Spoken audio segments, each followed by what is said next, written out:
You have a big one, which Iran freedom. It's based outside Iran. It's based in Canada and United States and England also. They have members all over the world, but not in Iran. And you have this one, the Movement for Parliamentary Monarchy, Iran for Human Rights. They call for the return of the monarchy, the House of Pahlavi, and the son of Pahlavi, the Shah Reza Pahlavi, Cyrus, who is, as you will see it, not very close friend, but very close to Trump, the President of the United States. Well, the supporters of the Ayatollahs, we have the history starts with the uprisings against the movement, the white revolution of the Shah Reza Pahlavi. It started in '63, and Khomeini at the time started to make some speeches in the mosques at the ceremonies and on Fridays, and starting to write some advisings and comments of what was happening at the time. He was a revolt against what the Shah Reza Pahlavi was doing at the time, '63 in Iran. And most of the things that Shah Reza Pahlavi was doing, like, for instance, the westernization of the country. That was a big point for the Ayatollahs and the Shia supporters and the Shia people, because at that time Shah Reza Pahlavi was trying to adopt cultural and changing the culture of Iran, and welcomed by the population, who was the majority, but Shah Reza Pahlavi was trying to change it. And why? The people went to the streets supporting the Khomeini. One of the speeches of Khomeini, you can find it on net. One of the speeches of Khomeini called, it is important to understand what is happening, because what happening this time is the same that is happening now. One of the most famous speeches of Khomeini was calling the Shah as a Sunni traitor. This is very important to understand the contextualization of what is happening and what happened in what is happening in Iran. Calling someone a Sunni, it's not welcome in Iran, because they are Shia, as you know. And to call Shah as a traitor to Islam, traitor to Shia Islam, and comparing him as the Sunni in the Arab, a Sunni Arab, was an insult at that time and still is. And why? Because, as you know, Persia was Arab Islamization in Persia was a very terrible time for the Sassanids, and there are a lot of persecutions to other religions. Mainly the main religion at the time was Zoroastrians, and they persecuted them, and the Arab Islamization in Persia was very hard. Not from the first period, the Rashidun, but especially the Umayyads. during the Umayyad Caliphate was very hard and against some Islamic principles. And that's why it was an insult to call the Shah as an Arab. And I think perhaps by this you can understand why the Iranians don't like Arabs. It's because of this, because this special period of Arab Islamization, and at the time, the way it was done, it was according to Shia scholars, it was done against Islamic principles. Well, it was the first insult that the Khomeini made to, or spoke or called Khomeini Shah, but also there were many others calling Shah anti-Islamic because, as we are going to see,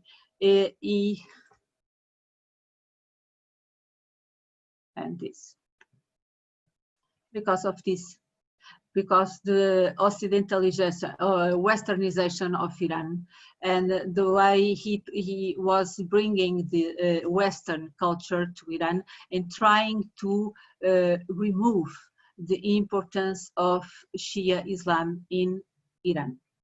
And that was a big mistake by the Shah, because as you know, the Shia Islam in Iran is distinctive.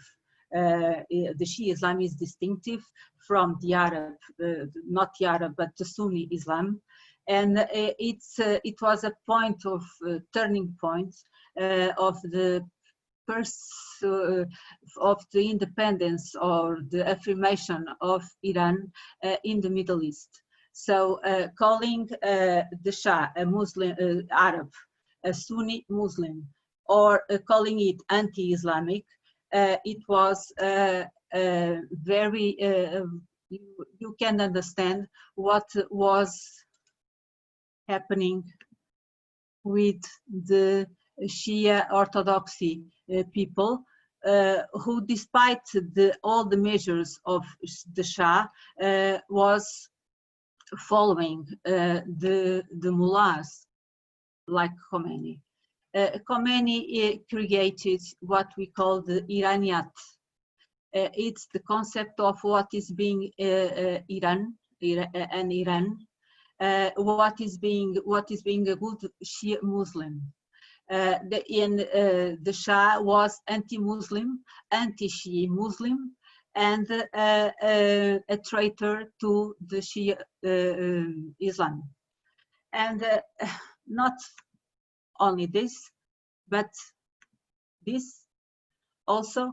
If the Shah tried to remove the symbols of Shia Islam, he replaced it with the symbols of ancient Persia, like the Zoroastrian's Faravar, you can see it, wings, and he placed it in the banknotes, for example, and the stamps. It's quite interesting to understand that the people were divided in Iran, once in favor of the Shah, like exactly today, and the others or against the Khomeini, and the others in favor of the Shia Islam. And the orthodoxy in which the Khomeini said that he was the main symbol of the Shia Islam. As you know, Khomeini was condemned, went to exile. That was another big mistake from the Shah. He was persecuted by the forces, the secret forces. He was persecuted by the police. He went to Iraq first, then to Paris. But things in Iran continued to be, the White Revolution continued, And what we saw that it was a great revolution in the customs, in the culture of Iran. The Shah made some reforms, big reforms, and the economic reforms were not very good to the poor people, because the poor people continued poor, and rich people who supported the Shah continued more rich. And the poor people were more orthodoxy, Shia orthodoxy, and that's why you can understand that there are two sides in Iran, and which kind of people you have supporting or opposing the Ayatollah's regime. Maria João, I'm sorry.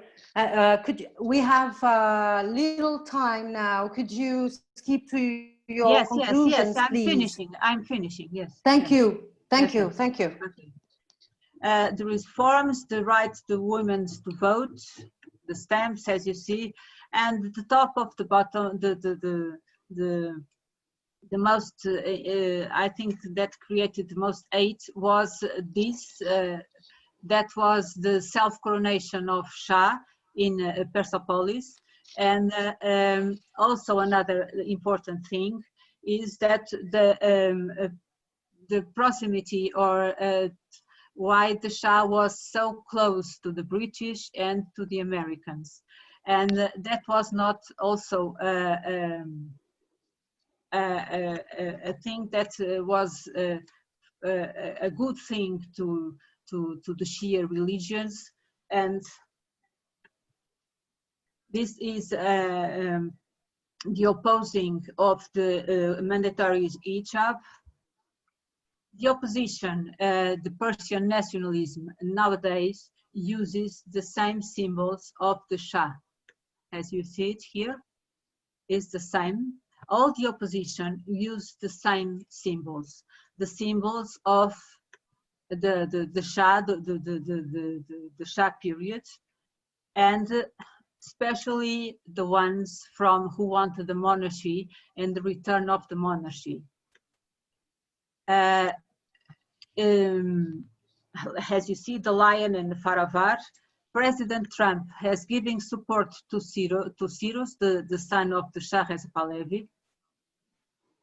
And this, in my opinion, and to finalize and to end my presentation, there is a point that is very important in this, because the Persian nationalism, especially the one from the monarchy who wants the return of the Shah Reza Pahlavi house, are very close to Americans, and very close to Israel also.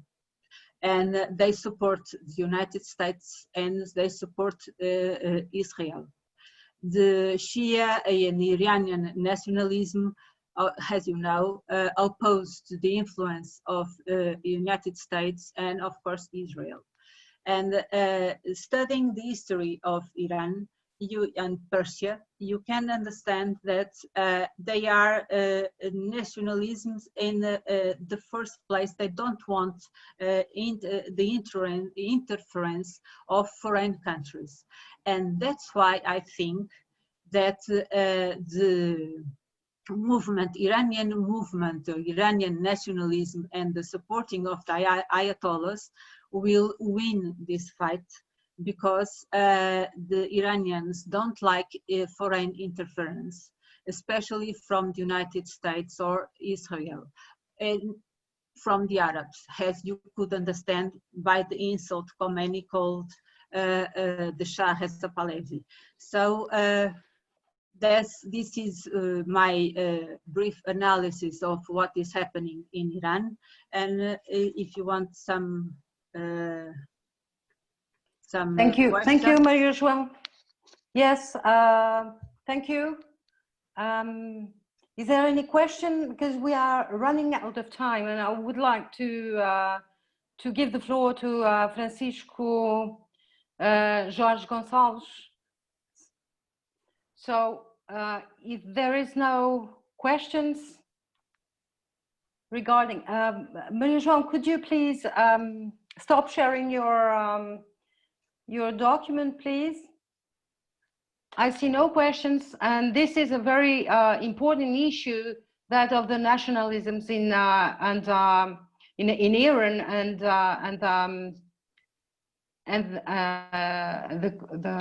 the opposition that could transform Middle East also. So if there is no questions, I will. Oh, Marco, I ask you to be very brief because we have no. For sure. Now, just to thank for the presentation. It was very informative, and I'd like to ask you, because the presentation was so much longer. I mean, the slides were so much that you haven't had the opportunity for showing us. It will be published in a peer review magazine. So yeah, I'll let you know. Thanks very much. Thanks. Okay, Francisco Jorge Gonçalves, please, could you make your presentation? We have little time, but we are ready to hear from you. Thank you. Is anyone seeing my PowerPoint presentation? Not yet. It's taking a little time. Oh. And now? Not yet. But maybe if you can, you could start, and it will arrive, I'm sure. That's we can see it now. Okay, because this has a lot of fancy details, and I presume that's the reason, because there's a time delay. So I will go straight to the point.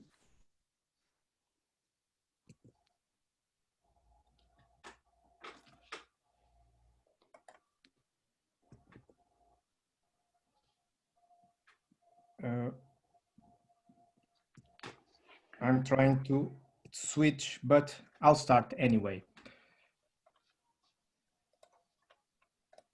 Especially after 9/11, the combat of money laundering and terrorism financing was a goal pressed by several governments around the world. It is assumed that individuals invested in certain positions pose a higher risk in possible criminal offense. Therefore, the designation as politically exposed persons. So, gatekeepers, financial institutions, non-financial business and professionals have to uphold more rigorous procedures. After all, the traceability of financial information has an important deterrent effect. Historically, some mediatized cases like Sani Abacha in Nigeria, Ferdinand Marcos in Philippines, led to the implementation of international laws to avoid the allocations of national funds to accounts located in foreign countries.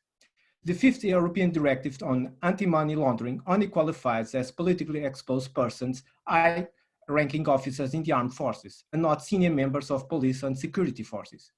However, the Dow Jones watch list identifies several members of the police forces as one of the 10 jobs with the greatest perceived risk of involvement in terrorism financing. In this presentation, we will analyze the importance of politically exposed persons as a tool for fighting terrorism financing, especially taking into account the definition of traditional and emerging sources of funds.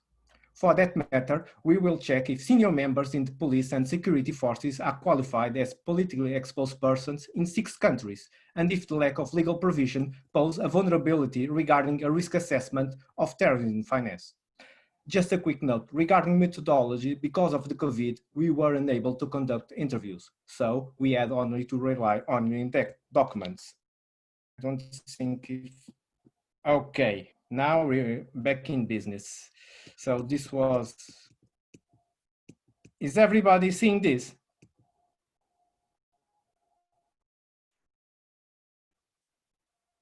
I'm sorry, is everybody seeing? Yes, we are. Okay. Yes, we are, Francisco. Yes. Okay. Which slide are you watching? PIB as a tool for fighting terrorism, financing, and overture. Okay. Okay. Okay. There is no global definition of politically exposed person, but what is important to emphasize is the existence of a verbal list of individuals on which gatekeepers should have a special focus. So the implementation of international laws by different international bodies and organizations like the United Nations and the European Union led to the creation of international mechanisms like the United Nations Convention Against Corruption and Anti-Money Laundering Directives, now the fifth. Likewise, the Financial Action Task Force is an organization that issues recommendations on the best practice to be adopted with respect to financial activity and now comprise 40 recommendations. So it is important to compare and confront the above-mentioned international mechanism on different meaning of politically exposed persons. Why this choice? We give two reasons. First, these three international laws are influenced by each other, and it should be noted that the European Union itself subscribed to the United Nations Convention Against Corruption. Moreover, several countries are both members of the European Union and the Financial Action Task Force. So, next slide. We have elaborated this chart comparing politically exposed persons between the United Nations Convention Against Corruption, Financial Action Task Force, and the fifth European directives. I have highlighted in red some key issues. First and foremost, the problem is not the basic definition of politically exposed person, but the densification of concepts associated with. Indeed, the United Nations Convention is quite vague and abstract in the densification of concepts associated with political exposed person. But the explanation is linked to the need to reach compromise between different countries that have sometimes conflicting interests. The Financial Action Task Force are extremely detailed with regard to politically exposed persons and the densification of concepts associated with, especially their interpretive nodes. Although the European directive is quite accurate in certain definitions, there are options that may prove too costly in certain situations. For instance, the time limitation, 1 year after leaving office as a politically exposed person, is not efficient because in certain positions, like for instance, head of state, their privileges last beyond the end of their duties performance. Another example, the definition of a close relative is linked to the European reality, ignoring more distant kinship levels, such as uncles, nephews, and cousins. In some of the historical examples already mentioned in this presentation, the so-called more distant family members played decisive roles in money laundering schemes and terrorism finance, and would not be qualified as politically exposed persons. So, regarding traditional emerging sources for funds for terrorism financing, as Financial Action Task Force pointed out, terrorist organization funds for countless activities. Operations, carry out specific terrorist attacks, propaganda and recruitment, use of social media, training of operatives and sympathizing in the number of areas, including weapons training, bomb making, salaries and member compensation. Some terrorist organizations set aside funds for the salaries of their leaderships and members, and last but not least, social service. Several terrorist groups use their financial resources to support social institutions that provide health and other social service in order to undermine the credibility of governments. Regarding traditional sources of revenue, we have the focus of the following mentions: private donation and non-profit organizations. According to the United States Department of Treasury, analysis of terrorism prosecutions in the United States 2011 found that approximately 36% of these cases involved direct financial support from individuals to terrorist networks. Furthermore, terrorist organizations also target non-profit organizations, NPOs, to gain access to materials and funds and to exploit their networks, even its misuse.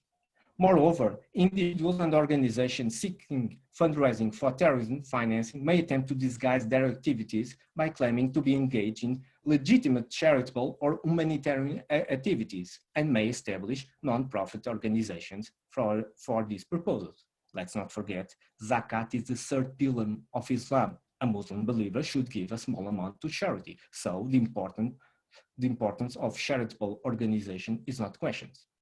In a special report made in 2014, Financial Action Task Force identified 25% of these cases related to abuse of NPOs to support recruitment by terrorist organizations.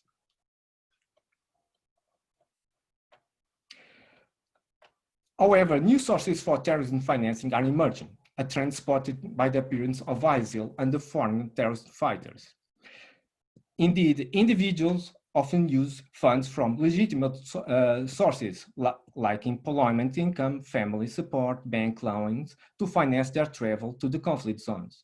In some cases, investigations have revealed that small businesses were intentionally established and used to generate revenue that supported foreign terrorist fighters' travel. The fundraising through social networks, Facebook, Twitter, and Instagram has become one of the most important new revenues for terrorism financing. Moreover, the new payments methods like crowdfunding, virtual currencies, prepaid cards pose a vulnerability for three reasons. Can be accessed globally, can be used to transfer funds quickly, are also anonymous by design. This presentation is clockwise. So we have created a chart comparing if senior members of security and police forces are qualified as politically exposed persons for the following 6 countries: Chile, Uruguay, United Kingdom, Portugal, Pakistan, and the Philippines. In the Chile and Uruguay, members of police and security forces are qualified as political exposed person, and in some cases specifying from which post such a qualification as may occur. We also want to alert that most European countries are conservative because their national laws almost follows entirely the context of the European directive. They do not go beyond. Well, in the United Kingdom, senior members of police and security forces are not qualified as a political exposed person. However, Portugal, in a very recent legislation change, as you can see it, August 31, shifted its legal paradigm by qualifying some police forces as political exposed persons. This is brand new. Just a quick note, initially we did not choose Portugal in the sample, but the recent alteration was a window of opportunity that we could not miss. Likewise, it is important to note that in Chile and in Uruguay, the definition of political exposed person is often the responsibility of a state body, for instance, the Financial Analysis Unit in Chile, rather than being directly fixed in the legal diploma. Now, this technique, for instance, a mere dispatch from the Minister of Finance can change the qualification of a political exposed person, allows greater flexibility in a global world. In contrast, in Portugal and the United Kingdom and other European Union countries, I might add, the qualification of a political exposed person implies the alteration of a legal diploma. Regarding the Philippines, the term political exposed person only appeared in 2011 and does not qualify police and security forces. The same goes for Pakistan, although in the present moment it's changing its legislation at full throttle, I might add, and we cannot keep the pace, even with the help of some Pakistani friends, because Pakistan is in the Financial Action Task Force grey list. But the last known alteration in May did not qualify senior members of police and security forces as political exposed persons. Sorry, Francisco, could you skip to your conclusions, please? We are running out of time. Okay. Okay. Sorry. So I'm going to the closing remarks. So regarding the qualification as political exposed person, the Financial Action Task Force 40 recommendations are still the best international legal tool against money laundering and terrorism financing, with comparison with the 5th European directives and the United Nations Convention Against Corruption. A substantial part of the funds from terrorist finance comes from private donations, either directly or indirectly through private donations to NPOs. Philippines, Pakistan, and the United Kingdom does not qualify senior members of the police and security forces as political exposed persons, which may represent a security breach regarding terrorism finance, especially if other risks-based approach persists. Although Chile, Uruguay, and Portugal qualify senior members of police and security forces as political exposed persons, it needs to be accompanied with other counterterrorism financing measures. And that's it. That's the... Thank you very much, Francisco, for your presentation. I don't know if there is any, let me see if there is any questions for you. I'm sorry, we have no time for questions. Francisco, I'm quite sorry for you because this is an essential issue, the illegal financing and or legal financing of terrorism organizations. So thank you all for your presentations and thank you for assisting and participating in this conference, and we'll see in the next panel, and have a good day, have good work. Thank you very much.